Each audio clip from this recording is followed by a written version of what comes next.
It's been a couple of years since I've been learning web development. So I want to try to learn new things. And that's good because since then, there's many great tools that came out and I want to test them out. To do so, I'll be creating my own portfolio. And I'll try to make this right, so it might be a bit over-engineered. Le site est déjà dispo sur hugocabel.com si vous voulez aller regarder ça. So come with me and I'll show you the interesting part. Before going in depth, I just want to give you a quick tour so you can have an overview of what's happening here. Here's the graph of the whole project. And you can see in the middle there is the front end. All of the other nodes exist just because of this one. Above, we got an E2E or end-to-end application, which is a testing application for front-end to make sure everything is working as expected during development. We also got a telemetry API, which is used for activity tracking. And as awful as it sounds, it's just for my own learning purposes. I'll show on screen why so you can pause if you want, otherwise we are moving on. The second API is for data caching. In my portfolio, I show stats for each of my projects, such as how many times they've been downloaded, the GitHub star and forks, YouTube views, and maybe more in the future. The point here is that I need to collect those data from external API, which may want to pay for it. And I'd rather keep my money in my bank account so when I die I could get buried in a big pile of cash. So instead, I'll send a request to each of those API every day and store the data in my own database. So I can read it as much as I want without paying anything. All of this is done using Python script. This API also contains an internal application who's not showing up on the graph.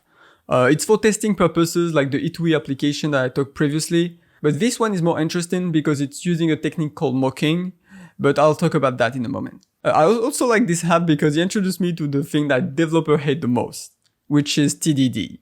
Et en vrai, j'ai un peu kiffé. Now that we have APIs and frontend, we need to make them communicate with each other. The problem with data fetching is that you are usually using something like fetch, Axios, or XML HTTP request if you're a real Chad. But the point is that the response you're receiving is unknown, or any in this case. And that's where those two nodes comes in handy. The type library contains all the type and interfaces of the API, so every app can have access to it without having to duplicate any code. But using this, we still have to remember which route exists and what are their response type. To address this issue, I decided to create another library which will wrap the request into function that you just have to call with the right arguments. C'est très probablement de trop, mais au moins j'ai artificiellement augmenté le compteur d'applications de cette vidéo. The other API work the same. If I reorganize the graph, now you can clearly see that each API is actually a set of 3 applications. A bridge, a core API, and a type library. Okay, we also got a node over here which I'll go in depth very soon, but it's just an util library to help us create our API. Now, hopefully you have an understanding of the whole thing. So let's take a look at the tech, just the interesting part. To manage all this application, I decided to go with a monorepo. If you don't know what that is, it's just a term to say that you put all your application in the same repository. Mono means one, and Repo means repository. It's currently pretty trendy and for good reason, because monorepo makes your life so much easier with things like code and package sharing, standardization, project visibility, and much more. But there is some inconvenience too. That's why you need a tool to help you out. For this project, I chose nginx, because I felt like nginx was currently more advanced than the other.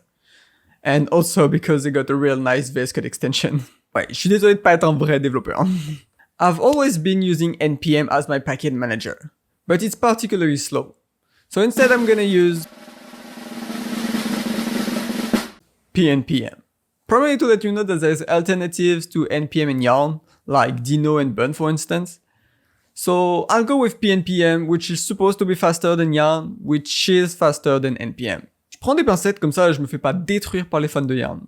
One aspect of monorepo standardization is about having everyone writing the same code. And to do so, I'll be using ESLint. I recommend having a linter as soon as possible, a bit because it will be a pain to change later, but mostly because your employee will tear each other down to know where the bracket should be. So you might as well do it when there is the fewest people. Et sur ça, je parle en connaissance de cause. At this point, our monorepo is set up. There's a lot of config files, but I'm sure they're all useful. Et merde. Now let's take a look at our application. You see, I have an issue with the Express.js routing system. As easy as it is to use, it can become very messy really quickly. And don't count on me to split into multiple files and having to remember how everything's come together. To address this issue, I bring my own solution to the table. Instead of going for something linear like Express does, I choose something with more hierarchy. Hierarchy. Firstly, you need to create a tree, which is just an object with the right interface. This tree has to be parsed using the library to create an express router that you can use as usual. This also means that if you really hate yourself, you can create multiple trees. The tree contains branches, which are just series of multiple nested object keys, where each key represents a segment in the road path, if that makes sense. Okay. At the end of each branch, there is a leaf, which contains all the HTTP methods. If you want to create a new route, you just have to plug a new function in one of these HTTP methods. If you're interested by this, let me know in the comment, and I could try to make a public library or something, a package maybe, so you can have access to this too. As subtle as it is, you probably noticed that I'm not a native English speaker. The good thing is that we have to translate my portfolio to support both languages. C'est quand même une assez petite compensation pour avoir écouté mon vieil accent tout au long de la vidéo, mais c'est déjà ça. There's multiple techniques for having multi-language API, but I choose one that is pretty easy with non-SQL database. The only thing I have to do is replace all the text by an object that contains all the translation. It's good to have our API translated, but it's useless if the frontend is not using it. So while we're in it, we might as well do that. For the static text, since I don't have a database to store them in my frontend, I instead create an atlas using all the same translation object pattern of the API. You know, the object that I replaced the text with. Now we have to select all language. To do that, you have a drop down on the top right corner if you want, but by default, my frontend will try to figure that by himself if you didn't specify it. I had to make my own multi-language system because Next.js 12 were nicely supporting multi-languages out of the box, but in the middle of my development, Next.js 13 was released, which made me do all the frontend all over again, and multi-language is not supported anymore. Before starting this project, I had no idea how to test an API without messing with the database. So let's talk about mocking. So here's an example to explain why you want to use mocking in the first place. Imagine that you have a simple route who's creating a new user in your database. Using a beta approach, you'll only be able to test the response of the request, such as making sure that you receive the correct static code depending on whether or not you send the correct data. But with a sigma, alpha, or whatever approach, using the mocking technique, you can do that and much more, such as making sure that your route did check in the database if the user were already existing, if you actually send the request to the database to create a new user, also if you send the right value to those requests, and much more. Shortly, mocking allows you to test your API not only from the outside, but also from the inside. The last piece of this project is the frontend. To create the frontend, I decided to go with a new framework that I heard good things about. It's called Next.js, it's quite popular, so most of you already know it, but it made my life so much easier. And look at this documentation. I don't know if you ever see a documentation like that, but I personally haven't. And also Next.js is blazingly fast when using the right render technique. And it's convenient because Next.js allows you to mix different rendering techniques in the same website. I won't say everything about Next.js, but I really fell in love with it. For my portfolio, I use incremental static regeneration. I'm using Sass for the styling and Three.js for the 3D design. Okay, Three.js is a very nice library to have 3D in your website, but don't be fooled like me because it's a pain to implement because of web limitation, and not because of Three.js. Talking about design, I want to talk about something.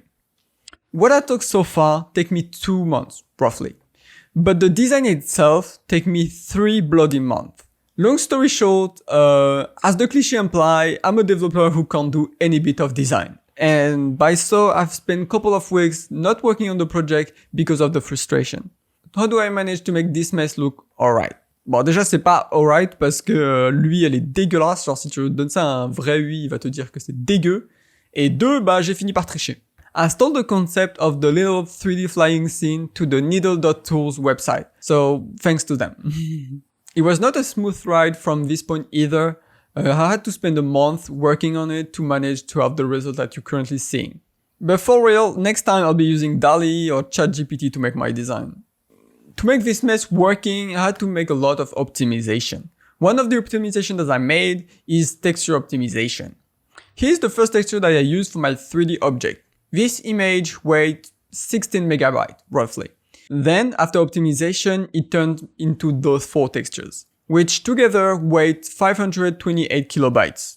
It's a 4x reduction. So it's massive, but I'm not 100% happy with the loading time and the design in general. So I may change it later when I got better idea and time. Okay, but if you want to see what Next.js is capable of, take a look at the freelance page, which is full 2D, et by so way more easy to optimize. It's the day and the night. Sauf pour le design, ça c'est toujours un peu dégueu. This will conclude the video. Thanks for watching this far. It's a long video, I know, but I'm sure you didn't skip halfway through. The website is in the description or at hugocabal.com. Feedbacks are welcome unless it's too nice. I hope you learn or been curious about something that I talk. Et je vous dis à la prochaine dans une autre vie ou vidéo.